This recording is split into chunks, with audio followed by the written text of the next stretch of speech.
He always loved an audience. Easter. Dinner was no exception. The table was dressed in pastels and pride, glazed. Ham, polished silver, the clink of champagne glasses. My brother sat across. From me, his posture loud, his grin louder. Not everyone can handle a real career in tech, he said, slicing his ham. Like he was cutting through me.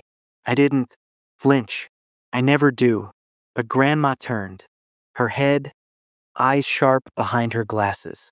Is that why your company just bought? His The silence that followed was surgical. You could hear the hum of the fridge in the next room. His fork froze midair. My hand never left my glass. That was the moment, the reveal, the end of a story that began long before Easter. He was 2 years older, always the golden child. When we were kids, he'd fix my toys only to brag about it. Later, like he built them from scratch. Admired him anyway. He was brilliant, arrogant but brilliant. When he got into MIT, the family celebrated for weeks. When I quietly launched my first startup, they barely looked up from their plates. He taught me one thing, though: people believe the one who talks loudest. So I learned to speak quietly and move in silence.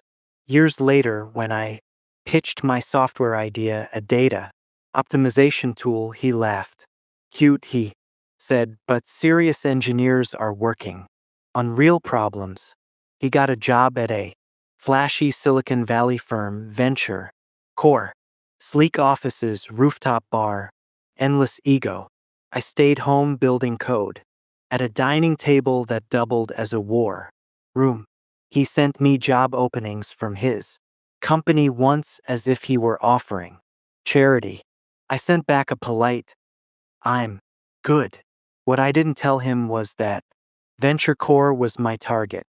The first crack appeared 2 years later. My startup Solenti started winning contracts that Venture couldn't. We were leaner, smarter, faster. He dismissed it as luck. I dismissed him as noise. Then I found out Venture had quietly tried to copy one of our algorithms. His signature was on the document. My own brother stealing my code. That was the moment I stopped loving him. But I didn't rage. Rage is for amateurs. Collected data, emails, timelines, patterns of internal theft. I built a case, not legal, not yet strategic, a map of his downfall. The first move was subtle, leak enough innovation to draw Venture Course attention to a fake acquisition trail.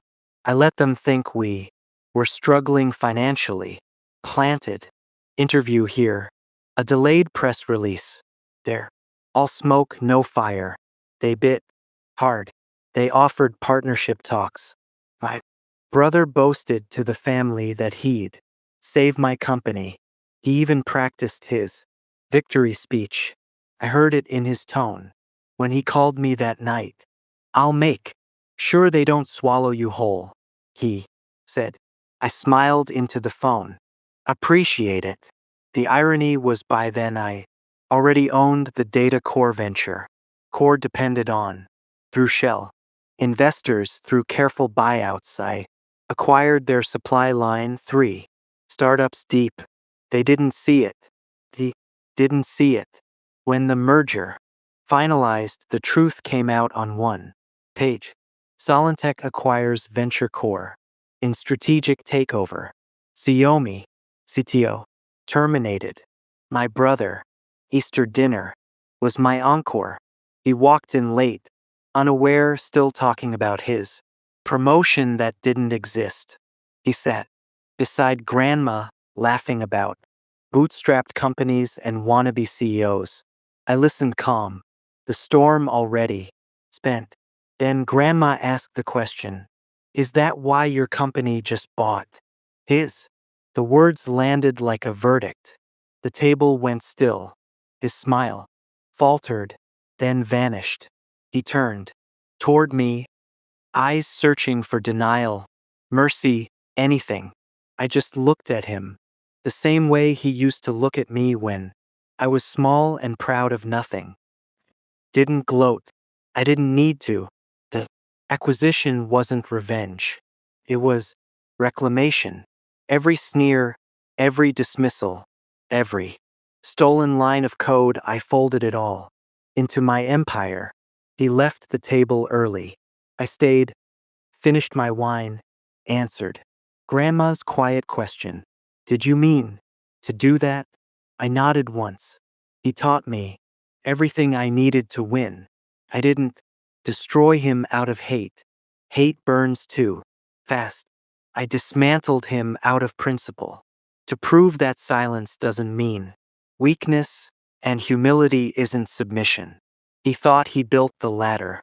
I just climbed higher quietly, steadily until I reached the lever that pulled his world apart. And when I look back now, I don't feel guilt, only clarity. Sometimes justice doesn't need a courtroom. It only needs patience and the perfect dinner table to serve it.